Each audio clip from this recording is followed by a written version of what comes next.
All right, we need to put a few things on the record before we get started.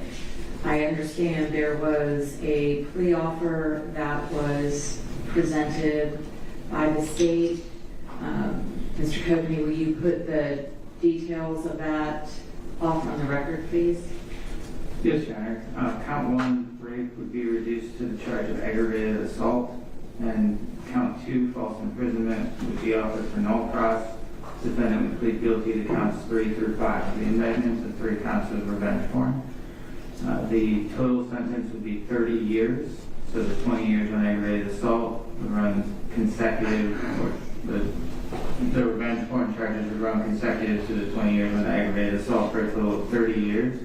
There would be between 10 and 20 years to serve in confinement. That number would be left up to Your Honor after argument from the parties. There are several special conditions that are attached to the sentence. Those include no contact with the victim, as well as the defendant may not profit off of this case or the facts giving rise to the case, and the defendant would be banished from the state of Georgia except for Clayton County. You can only stay in Clayton County, is that what you said? Yes, but primarily he could utilize the airport without being in violation of the Gotcha, terms of the ban, sentence. but for Clayton County, okay. All right. Mr. Booker, Yes, Judge. have you discussed the terms of this offer with your client? I think he has further questions, Judge. Okay. Essentially, the terms that the state and I talked about this morning, my client was concerned about having to register as a sex offender. The way that the state has crafted the plea, he would not be required to register as a sex offender.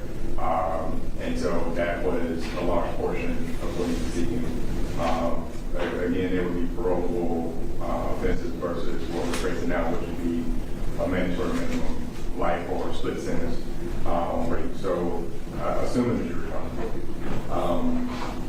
Do you need further time to discuss what the state has proposed? Okay. Okay. All right, I'll give you a few more minutes to talk, but then if we need to move forward, if we're not going to do it, so.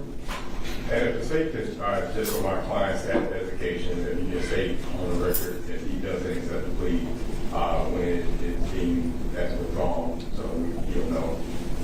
It would be deemed as withdrawn at the time that Ms. Newell, which is the first state's witness, takes the stand and is sworn. All right, so in the next few minutes. Okay. Yes, sir. Yes. Okay.